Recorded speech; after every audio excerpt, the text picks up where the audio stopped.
Season 4 of Night Fever is coming July 3rd. Mark your calendars.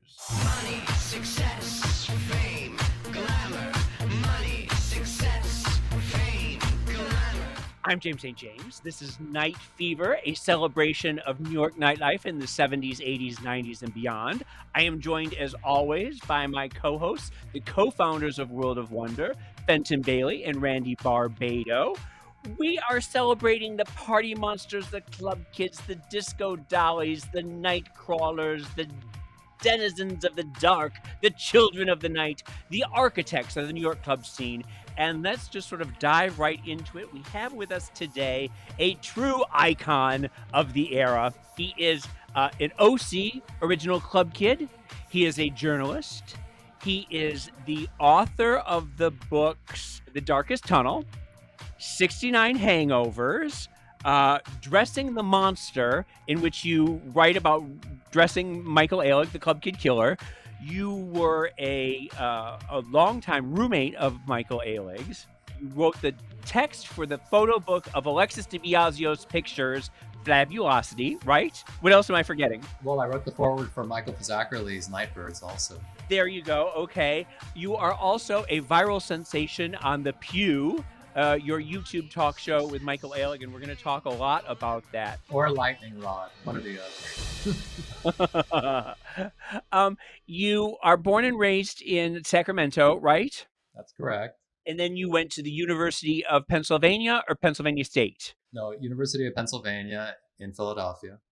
And that was in what, the early mid 80s? I graduated in 1984. I was there for 4 years from 1980 to 84. And during that time, you would sneak out and you would go to the clubs in Philly, right? Definitely. What few clubs there were, but it was actually a very fun time in Philly, so I had a blast. And you already had your Ernie Glam look down pat, right? You came out fully formed. Well, I would say that I workshopped the Ernie Glam look in the nightclubs of Philadelphia. And then you hit the New York club scene. And before the Club Kids, you were around during Danceteria area Palladium, right? Yes, I actually went to, I remember some of the first clubs that I went to when I came to New York were Crisco Disco, Pyramid Club, and Area, so yeah. Did you participate at Crisco Disco? Are there some salacious stories you want to share with us?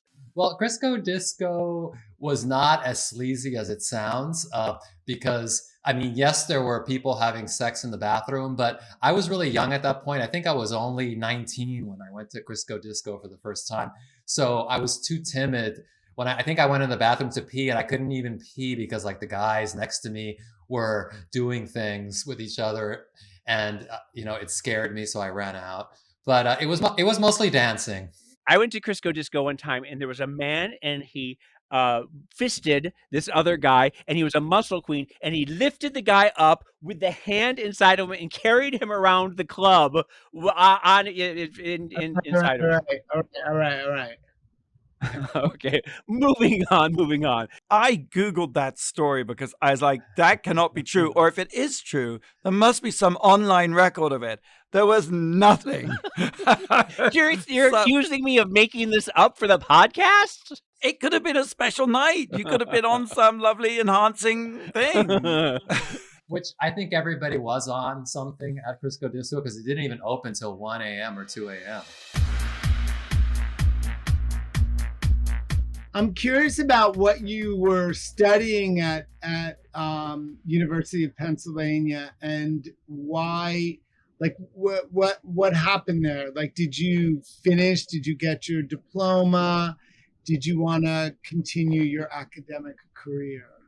I did graduate. I am an Ivy League graduate, and I received a BA in French and Spanish literature. I speak both languages.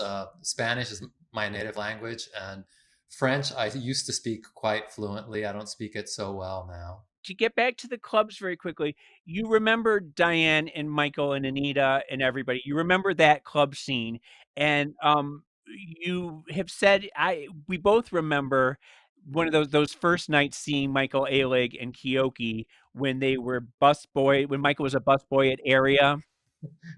Yeah, I remember it just because I recognized him from Danceteria because remember he used to do those. They weren't called hot body contests. They were called like bad boy nights or something else at Danceteria. Oh, he did the filthy mouth contest. I remember that. And so I remember seeing him there, and then later on seeing him as a busboy at Area, and then thinking, oh, well, you're not so cool.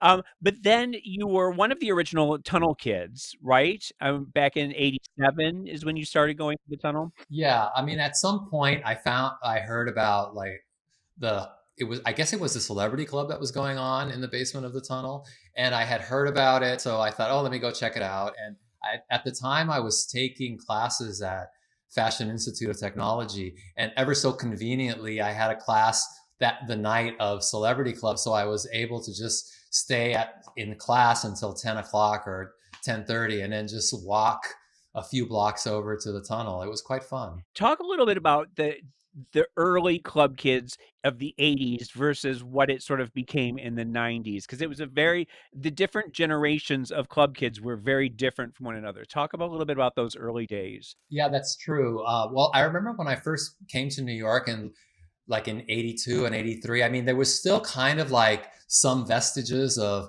new wave or punk rock. So you would see like all these, hipstery, cool kids that were kind of punked out.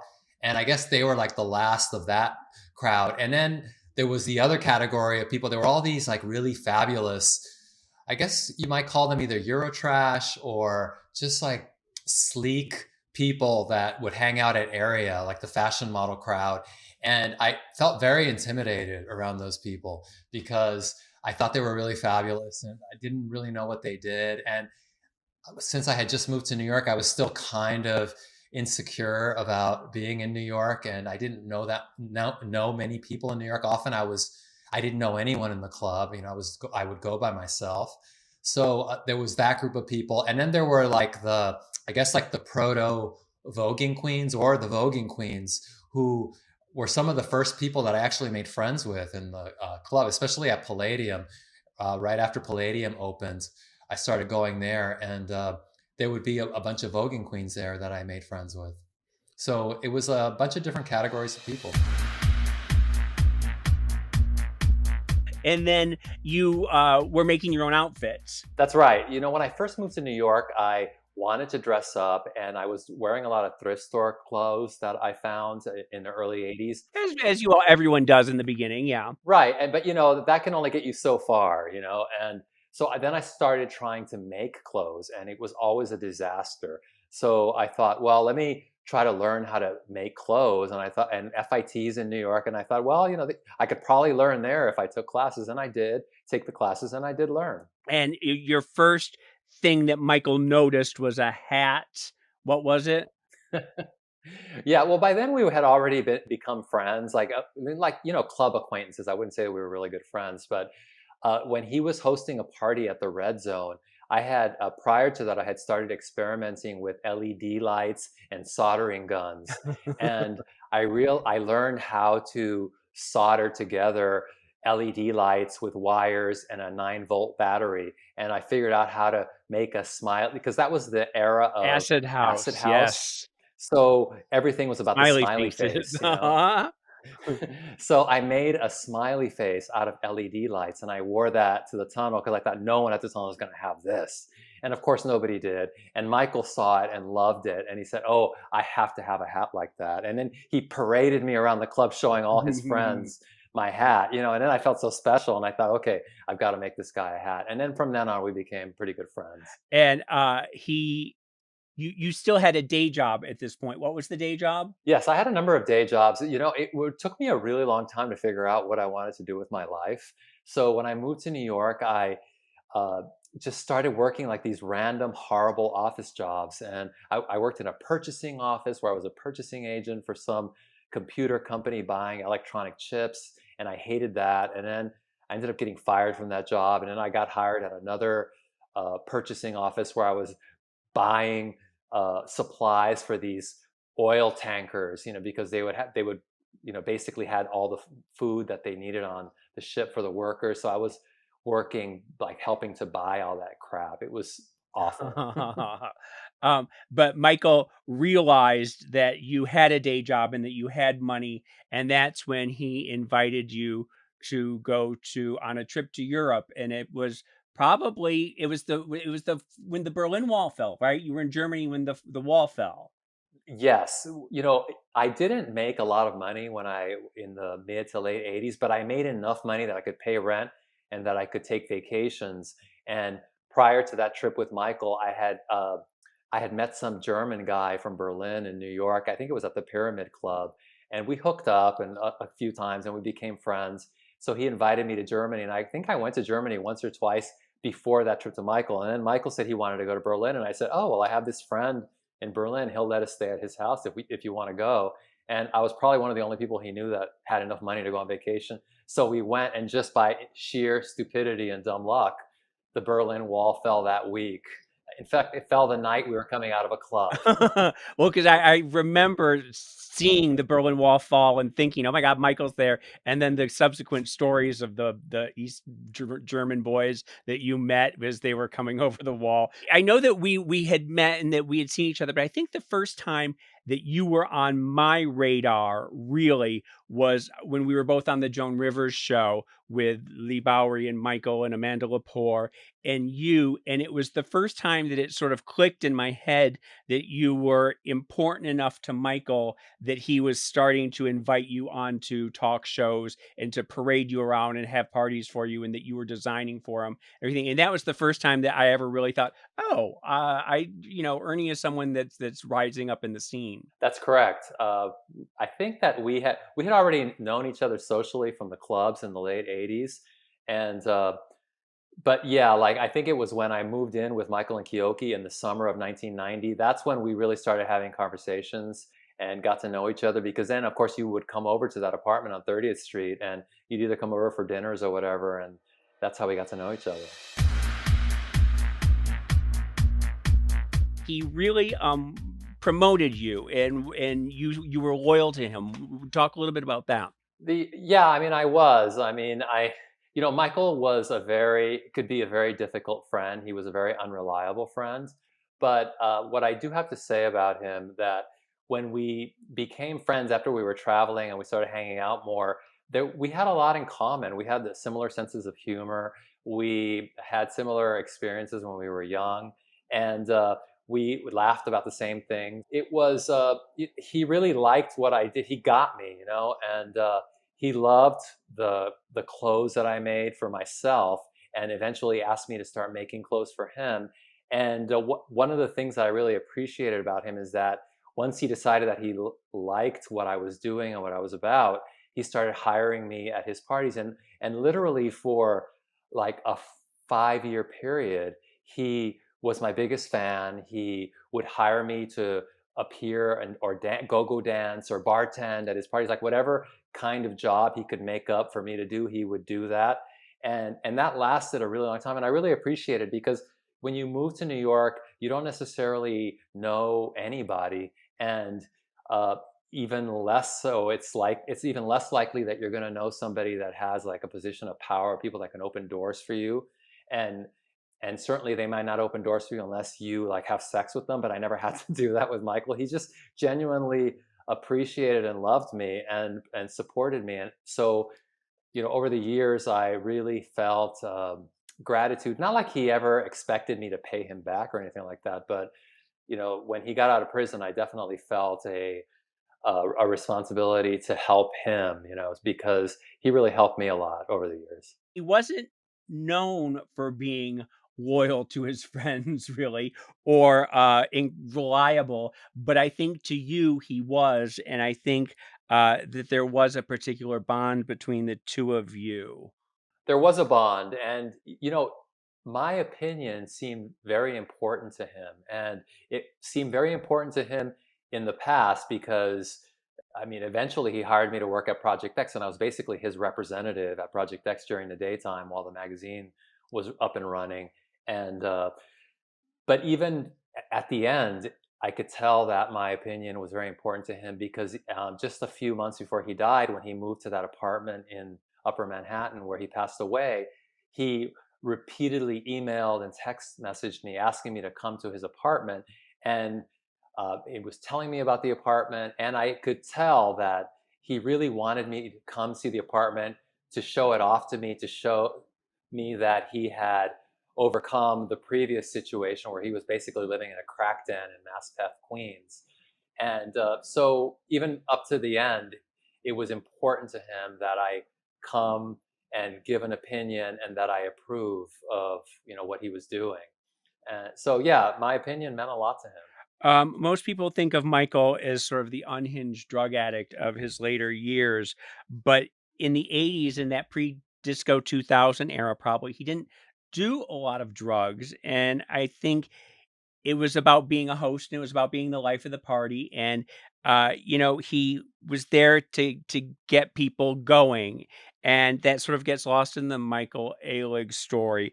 And I remember very specifically how angry he was with Kyoki and I for doing coke and how he would find the coke and he would flush it down the toilet. And he was really anti-drug.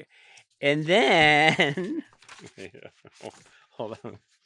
And then there was sort of a slippery slope where he discovered ecstasy and started doing ecstasy punches at clubs. And maybe talk a little bit about how that slide happened, how you noticed it happening. It was very gradual, I would say, because the ecstasy and all that. I mean, that was kind of the late '80s, and I mean, we were all taking ecstasy, and it was fun. But you're right. Like I remember hanging out with Michael in the late '80s, and he might be drinking a wine spritzer, which is like the lightest thing that you could possibly have at a nightclub. And but but yes, I mean, once fast forward to like the early '90s, uh, people were constantly offering us drugs because there were a lot of drugs in the clubs, and if you don't have to pay for it, it's very easy to say yes. And then the whole grind of just like week after week, month after month, having to go out, even when you don't really want to go out.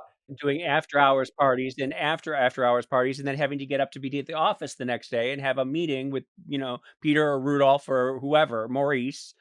Yeah. Yeah, people think that we were just partying all the time, but the reality, especially like in the early years of Disco 2000 when we arrived at the limelight, I would say from like the summer of 1990 to like 1992, I mean, we were literally working 14-hour days. I mean, we would go to Limelight at noon and we would be there from noon until 7 o'clock at night. And then we would rush home, have dinner, try to take a little nap, then spend a couple of hours having to get ready in order to be back at the club by 10:30 or 11. And then we would be at the club until 5 o'clock in the morning. And then we also were doing Twilight Zone. We were also doing, Numbers and all these after hours places, Lotto. And then on top of that, you were also doing Project X magazine, and you were also doing, outlaw parties and this and that. And there was so much going on. And I wanted to sort of say, I don't know how far you want to go into this, but I mean, you had sort of a dark period starting in 91, 92 yourself. Yes, I would say I could talk about it. I would say that my really dark period started at the end of, or actually in the middle of '93, or no, actually prior to that, maybe like the end of '92, where because Michael Kyoki and I lived together, and we were just like getting high all the time and doing drugs, and around the beginning of '93, that's when I guess Michael's drug habit had become really bad. But I never noticed that his drug habit was bad because my drug habit was bad. And I guess when your drug habit is just as bad as your friends, you don't really notice that it's bad. There's certainly no judgment happening if yeah. Right, because you're too high to Yeah. judge or to even notice. I didn't notice Michael's increasingly bad drug use because I was having an increasingly bad drug use. He was doing whatever he was doing with heroin, and I was doing what I was doing with crystal meth, and I was just kind of oblivious to it. Were you guys still living in the condo together? And this was like 93, 94, right? And were you still living together, and were you still friends, or were you still, I mean, you were still working together, but were you, heroin and meth are very different highs. Yeah, we were friends, but the thing is that we were having a lot of arguments and disagreements, and crystal meth makes you very paranoid. So living with Michael and all the chaos would just drive me crazy. And, so we would have a lot of arguments about that. And finally, like the arguing and my unhappiness with being in a chaotic household culminated in the summer of 93 when I moved out. Although I still stayed friends with Michael and Kyoki, I just couldn't live with them anymore. And plus I wanted to kick the habit. I didn't want to be getting high, but it took me like a full another year to stop getting high. I remember that I would go and visit, and you didn't come out of your room for about 2 years. I remember we would just hear like a little shuffling in the other room, and we'd be like, "That's Ernie," but he doesn't. He's like a closet person. He doesn't come out anymore. Yeah, but I mean, I did go out because like I was still working at Disco 2000 every Wednesday, and I would dress up. But there were times that I was just behaving erratically myself. This is when I was living in South Beach. So I remember there was about 2 years there where I didn't see Michael and I didn't see you or anybody. And then when I came back, the club scene had completely changed, and it was much darker and much druggier, and the drugs had changed from ecstasy to everyone was sort of doing heroin and meth and the blue pills. What were those? The Clonopin. Oh, okay. Everyone was on the blue pills that everyone was doing. I'm dying to know, like, what do you think, Ernie, triggered that change? Yeah. Triggered that change in Michael, number one, and then I guess number two, why the scene became so dark? Because my recollection of the Club Kids initially was such a kind of kooky, surreal, dada. It was all about unseriousness. And so I'm just curious at how it became something else. I mean, I think that the Disco 2000 scene became dark. There were other scenes like, the Club Kid scene at the makeup room at the World, at, the party that Peter A. and Rain Voltaire used to do. Like that party wasn't dark, and that was full of Club Kids. Webster Hall. Yeah. So it had more to do with Michael's party than it had to do with the Club Kids becoming dark, and then like the immediate circle around Michael becoming dark. Because I got dark, and then by the time I kicked the habit in '94, in the middle of '94, I stopped being dark and I was able to go out again. And I mean, not to the degree that I went out previously, but I was no longer dark, and I didn't necessarily see the darkness everywhere. I only saw it at Disco 2000, actually. I wonder if some of that too isn't just the difference between the 80s and the 90s. And by that point in the 90s, things were deconstruction. It was about grunge. It was about the things that just the music had gotten darker and the fashion had gotten darker. And I wonder if that sort of fed in a way, things got druggier, and there was, heroin chic and all of that. And I'm Yes. wondering if all of that fed into the club scene, and the club scene fed it. It was sort of like a push me, pull me type thing. Probably. I mean, there was like a level of permissiveness in the clubs, or at least in some of the clubs, where you could just do whatever you want. And I guess if you're allowed to do whatever you want for too long a period of time, it's going to lead to a dark place.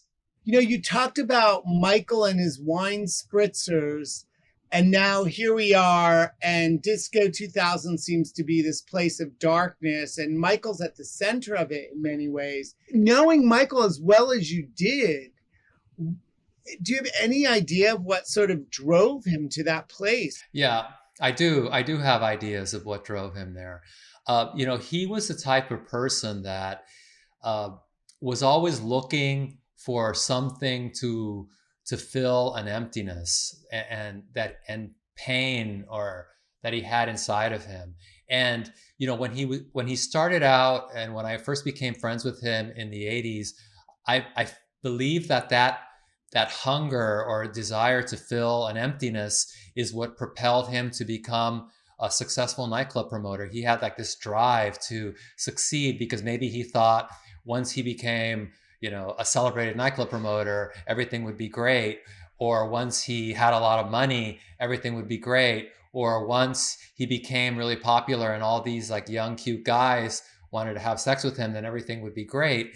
And one by one, he would achieve these goals that he set for himself. But then he realized after achieving these goals that he still felt empty inside, that he wasn't satisfied. And I feel that pain and his inability to to quench a thirst or a desire or an emptiness inside of him is what drove him to this darkness, because then it was the drugs, and then if I just take this combination of drugs, I'm going to feel great, and it's going to be the cure for whatever I'm feeling. And that was his great downfall. But we all have that hole, don't we? I mean, I'm a giant void. It's like, I mean, I'm laughing about it, but we all have it.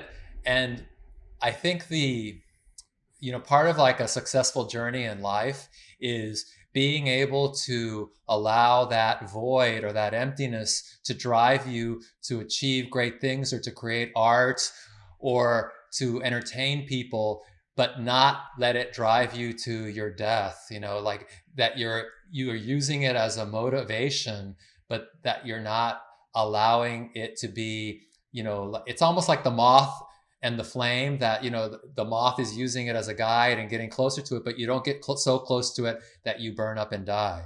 So there is a yin to that and a yang and a positive and a negative.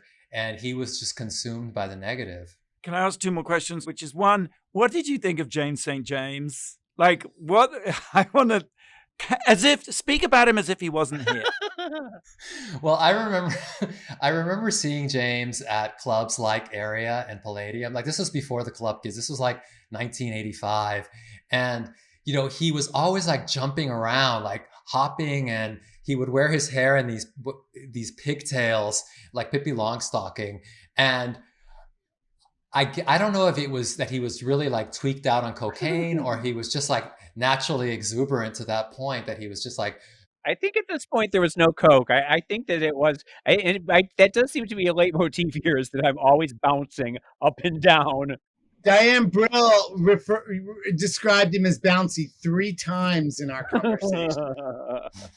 So he was like that and always like running around, like talking to all these people. And, you were always like talking to these beautiful people, and, you had all these girls with you. And so he seemed like the life of the party. And he was one of those types of people that I didn't want to like go up to and try to talk to, because it's like, oh, he must be a VIP or, one of the celebrities here. Like, so I better just like not talk to him.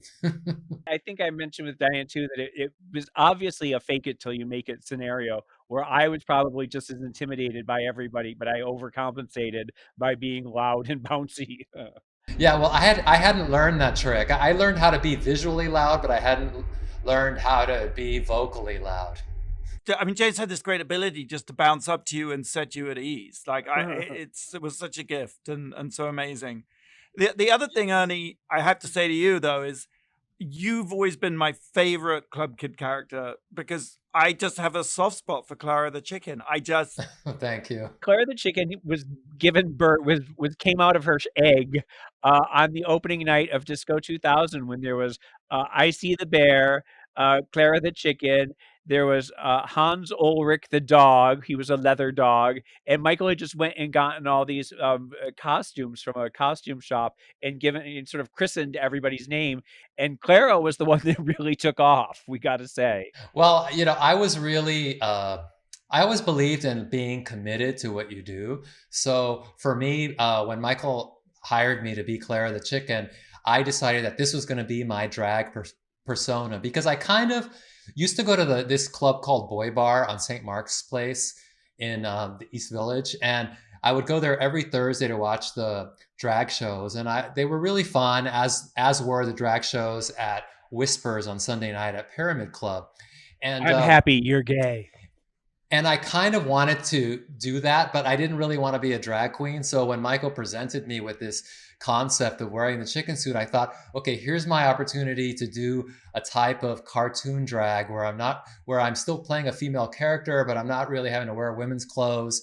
And I embraced it and I stuck with it. And even as hellish as it was, because I think at times you wore the suit, one of the suits, James. They were so smelly. They got so sweaty. Oh, yeah, they were horrible. But I just felt like I had to be committed to the performance and to the art of it, which is why I did it for 3 years. It's not like I was desperate for the money.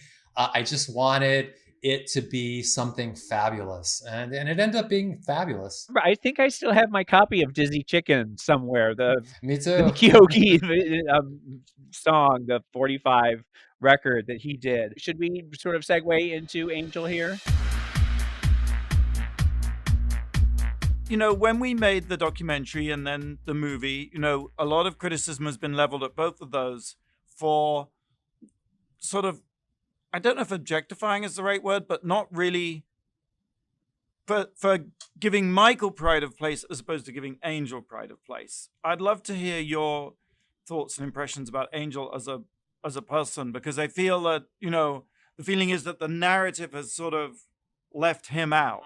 Well, I actually knew Angel. I think I first met him in the late 1980s. So I had known him a long time, even before he came into the Club Kid scene. In the late 80s, I used to also go to the goth and industrial music parties that happened in New York City. And Angel was part of that scene. So I remember going with this friend of mine named Jamie, and he introduced me to Angel. And you know, he still kind of looked the same. I think he had a mohawk at the time, or I don't know what he had, but I remember meeting him and thinking he was cute. And, you know, he was very quiet and not like the Angel that we knew at Disco 2000, who was kind of loud and brash. And, you know, I thought he was sweet. And I actually, at one point, you know, even had like a romantic relationship with him. I don't think I knew that. I got to know him in ways that, you know, he was not presented in the documentary or in the film. But what I can say about Angel is that I felt that he was also like a lost soul, that he didn't necessarily have, you know, an idea of what he wanted to do or where he wanted to go. And he was looking for a place to fit in. I know that at one point, when I met him in I guess it was 87 or 88, he was active with this group called Glenny at the Gay and Lesbian Center. It's like gay and lesbian youth of New York. And so he seemed to be happy in that. And then he, at some point, started coming to the Club Kid parties. I don't remember when he started coming to Disco 2000, but you know, there he was. And I mean, I was happy to see him there. And, you know, he had this hunger to be accepted. And I felt like a lot of people did accept him. I mean, I accepted him as a friend, and I knew lots of other people who considered him a friend. So he wasn't, you know, Michael said terrible things about Angel. And the things that Michael said were not true. You know, he was like a lot of club kids. He was this alienated young man who was looking for a community, and he was hoping to find that in the Club Kids. And to some degree, he did find it, but he also got mixed up in drug dealing and in all this negativity, and it led to his death, unfortunately. I remember Angel was able to straddle the Disco 2000 scene and the Webster Hall scene. He sort of went back and forth a little bit in both. And I don't think that I really ever got to know him that well. All I ever saw was that sort of brash personality that you talk about. But it's interesting to hear the different sides of him. I mean, he definitely had a violent side to him, because, you know, when I heard about what happened between him and Freeze and Michael, I wasn't surprised that it started with, you know, either Angel pushing Michael into a cabinet, because Angel was capable of acting out when he was angry, or if he perceived that somebody was dissing him. And I'll give you an example. Like once I can't remember where I was, but I was coming home, and it was probably like 3 or 4 o'clock in the morning. And I had just pulled up in a taxi to our house on 30th Street, and Angel was standing in front of our building, and the whole glass facade of the building was shattered, and there was a New York City garbage can that he had pulled from the corner of the street and thrown through the glass window. And I asked him, well, why did you do that? And his response was that, well, I was ringing a doorbell and I thought you guys were up there and not letting me in and laughing at me. So, I got mad and broke the window. So, it was kind of like, that's when I realized that he was capable of just like crazy things. I do remember that the week before his death, that he and Michael had gotten into a fight then, and that's when in the documentary you see Michael at the honey trap, and he's got that giant hole, like he's got a giant sore on the back of his neck, of giant where they had beaten each other. And I remember saying to Angel, I called and Angel picked up the phone, and I said, Angel, you've got to get out of there. You can't be staying with Michael. You guys are you're arguing all the time. You're fighting all the time. You've got to get out of there. And I think that was the last conversation I had with him. Yeah, I don't think I spoke to him like in the final year or 2 years of his life, because when I went sober in the middle of 94, it kind of required me to step back a little bit from nightclubs. And certainly I wasn't going to hang out with Angel, who was dealing drugs and had all these risks. I was trying to avoid that. And even when I would go to Disco 2000, I mean, Michael was very unsupportive and would come like offering me drinks and then, like sneaking drugs into the drinks or trying to like shove Coke up my nose. And, that's what he did. And at times it was funny, other times it was annoying. And so I didn't go to Disco 2000 that often. Once Michael was in prison, did you visit him in prison? Did you talk to him? How was that, the 17 years? I visited him when he was in Coxsackie, maybe once or twice. And Coxsackie is probably one of the closest locations that he was to New York City. So I drove there and visited him. But like mostly I wrote him letters, and I can't remember if he wrote me first or I wrote to him first. But at some point, like either he wrote me or I wrote to him. And, because I just had all these questions like, why did you do this? And so we had like we had a number of exchanges of letters. I mean, I saved a lot of his letters.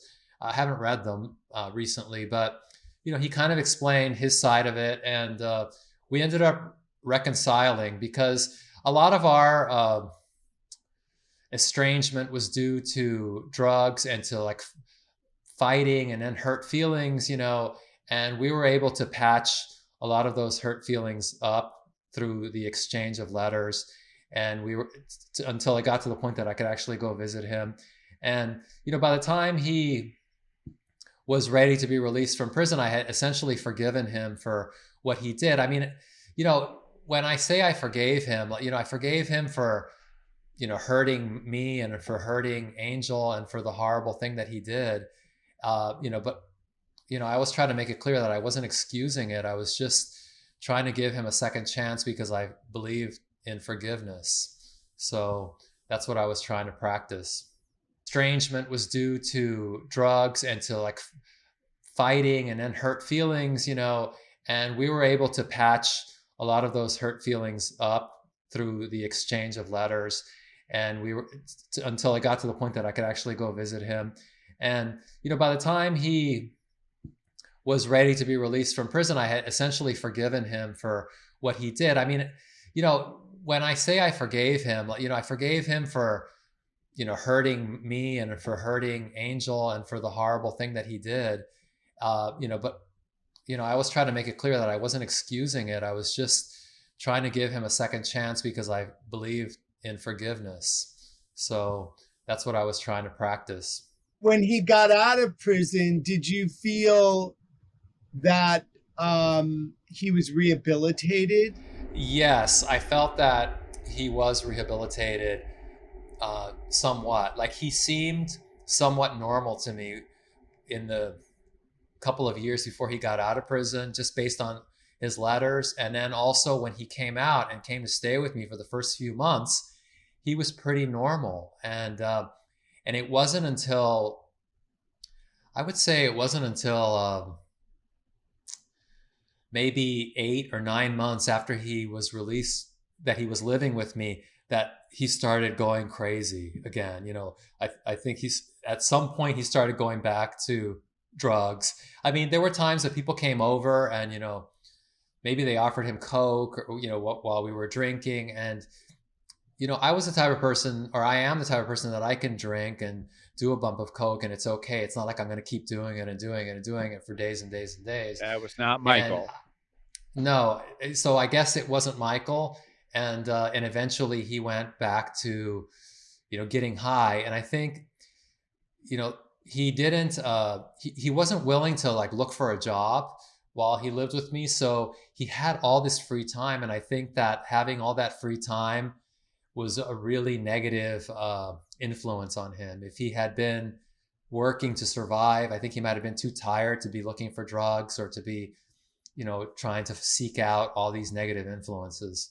I talked to him about that so many times, about the need to have structure in your life. And when you have structure in your life, then if you have someplace you have to be every morning, if you need to be in bed at a certain time, if you are getting a paycheck that comes in every week and you can pay your bills and everything like that, that gives you the opportunity to jump off and be creative later, at other times. And Michael never believed in that. Michael always thought that if he had a 9 to 5, that would stifle any creativity that he had. Well, yes, he was very, he had a very big sense of entitlement. And I guess that goes back to, the drug addiction, because a lot of drug addicts have exaggerated senses of entitlement.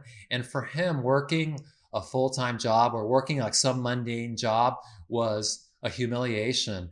And my philosophy that I would explain to him was that all work had dignity. So if you just do your job with pride, it doesn't matter what you're doing. Even if you're working in McDonald's, you don't have to be ashamed of that. There's no shame in it. But he didn't see it that way. To him, it would have been a humiliation.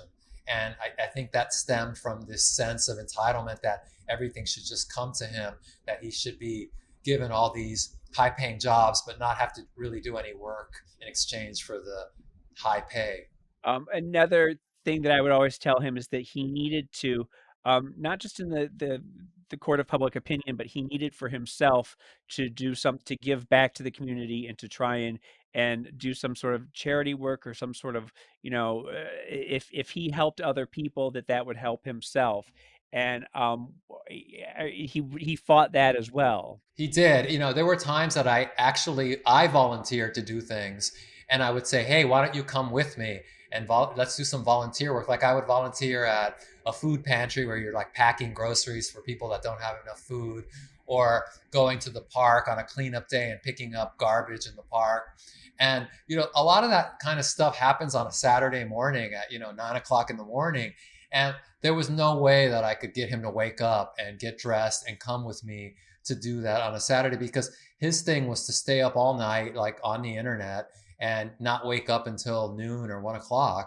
And, which, okay, if that's what you're going to do, you should still actually do something productive, but he never did. Like he had no structure in his life. So, he called himself a painter, but he never painted. And in fact, it seemed to me like he didn't even enjoy painting. So, there was even the things that he professed to love or to want to be, he didn't seem to enjoy it or even want to do it.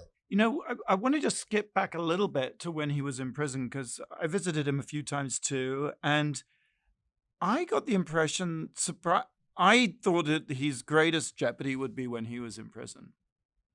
And yet, in a way, he seemed to survive, and more than survive, he seemed to thrive. Well, but I think that's one of those things where he had structure in prison, and I think he, that he, thrived under structure. Yes, well, there is some sort of structure in prison, and I think that it prevented him from going off the deep end. And when he came out of prison, he must have, I know, besides his personality disorder, he clearly, from my observation, suffered from some type of adult attention deficit disorder, because he seemed incapable of focusing on tasks and projects. And it was virtually impossible for him to get anything done.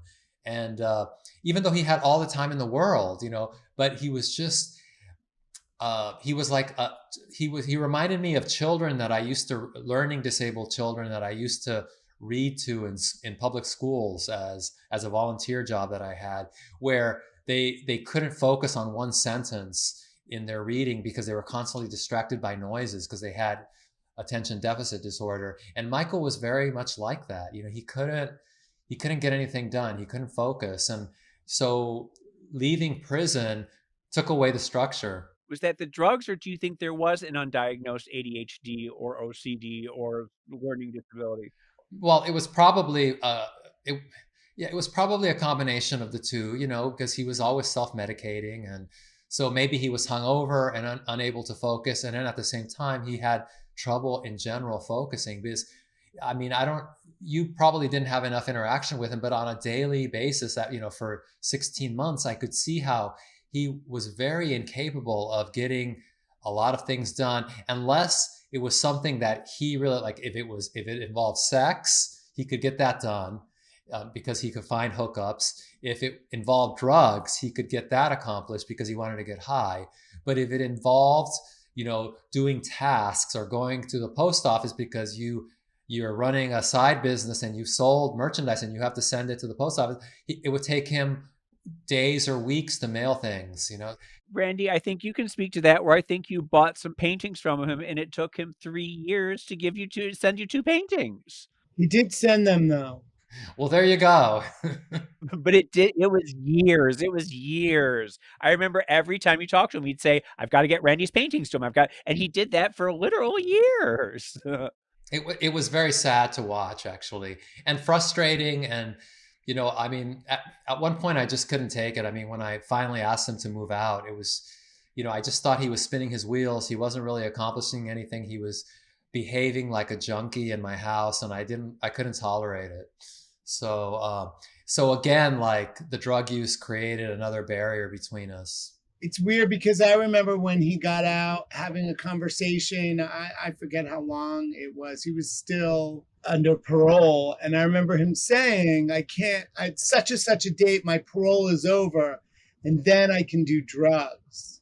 Like, I do remember he seemed to be counting the days down for that. And I just remember thinking in that moment, like, it didn't feel like this was going to end well, or I just didn't understand how he could think. He had been given this gift of being released from prison, Yeah. and he wasn't using it. He was actually working against it. And also there had been times in the past where I sort of felt like he sometimes was blaming drugs on what had happened. And so having gone through that, it just felt like, that's the last thing after going through this. And then, having a second chance, it just really seemed like the last thing, that he should be doing. But I guess also he was totally lost at that point, really. Ernie, we have talked about how you and I interacted differently with him at that point, because you saw him on a day-to-day basis, and when I saw him, he was putting on a show for me, and I never really got to see the pain and the heartache because he was so busy doing the Michael Alig show and trying to show me how happy he was.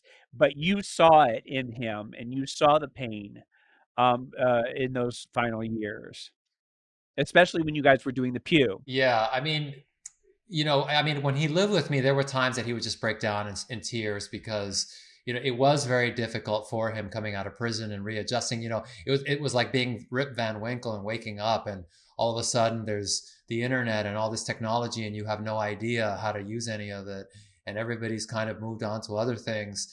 And so there was that sadness. But then, once I asked him to leave and he went off on his own, and as he descended more into drugs, that's when I could really see the anguish. I would come to wherever he was living, and I would spend however many hours it was that I was spending, to do our show. And, he was trying to do the Michael Alig show for me too. But I could see the sadness and the anguish in his face. I sent you that photograph that I took of him in 2019. I often saw his face contorted in anguish and sadness, but at the same time trying to do the Michael Alig show. And it was very painful for me to watch it, actually. And over the course of time, I spent less and less time with him because one, he was just getting worse. And especially when he was living in Queens, which was in, I guess, 2018, 2019, he was practically living in a crack den. It was just, I didn't feel safe there. And it was very sad to see how he was declining.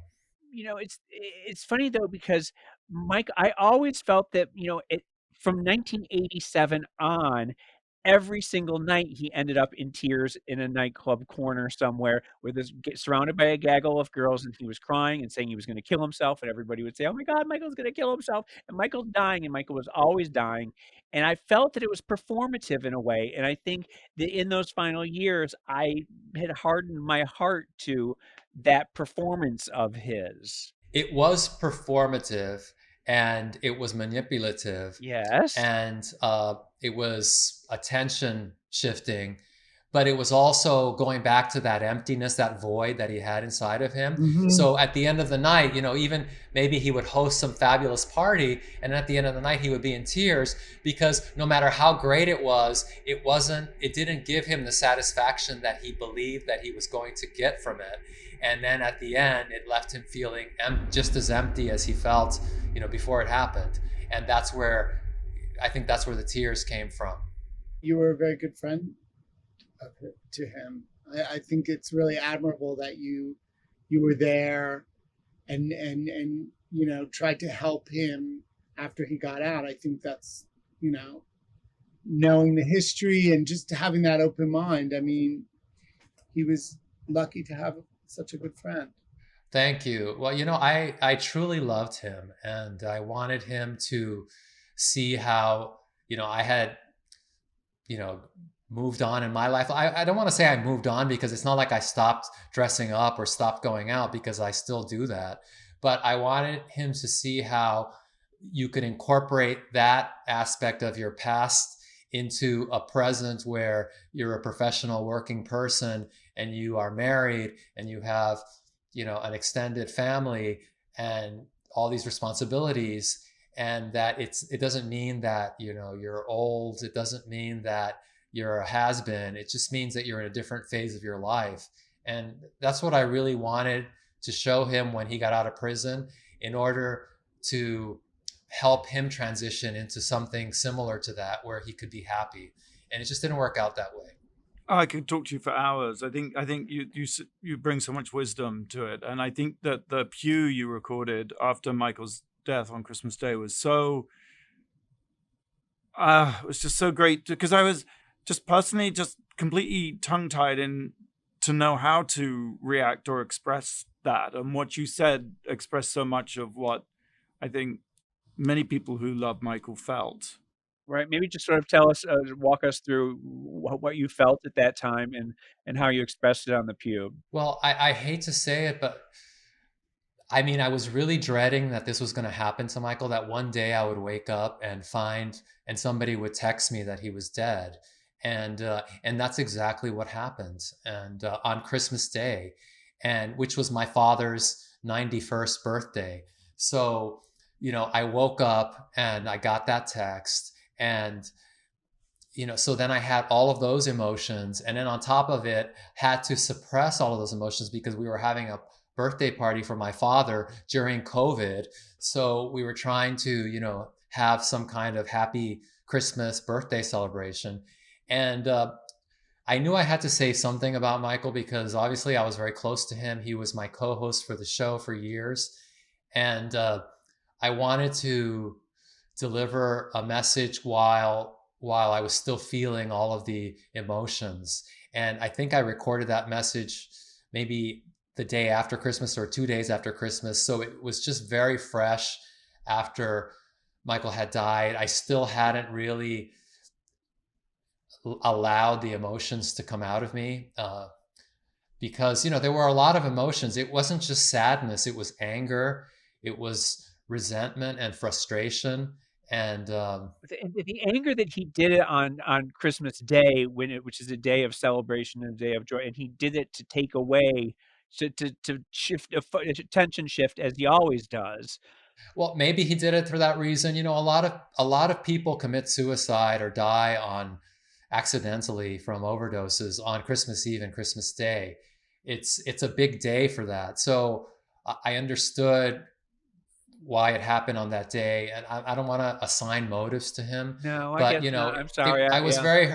very hurt by it, Yeah. and angry and sad. So I mean, I basically just wrote down notes on a piece of paper while I was experiencing all these very powerful emotions.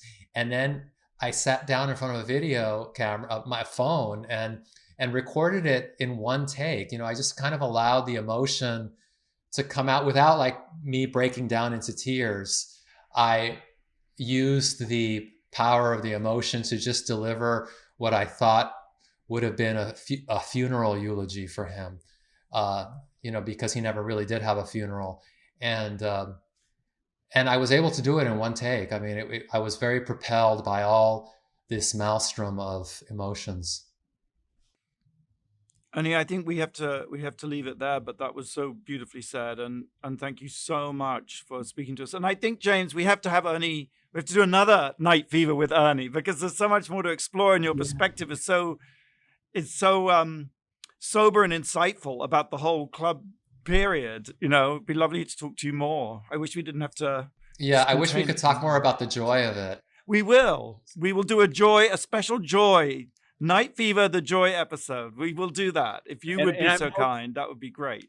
I'm hoping that as COVID starts to end a little bit, that I can come out to New York and maybe we could spend some time together and we can talk about it there and together in person.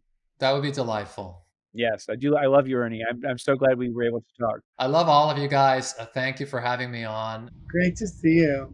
All the best. Likewise, I'm so happy for all of you and your success. And I'm so glad you still have hair because there's 3 bald men here. Yes. Me too. And that you're the only one not wearing glasses. I've got them right here, but I only need them for reading. That's funny. Okay, thank you. I love you. Bye. Thank you, Ernie Glam. Bye. Take care. Money, success, fame, glamour. For we are living. If you or someone you know is experiencing depression or having suicidal thoughts, please call the National Suicide Prevention Lifeline. Help is available 24 hours a day, 800-273-8255.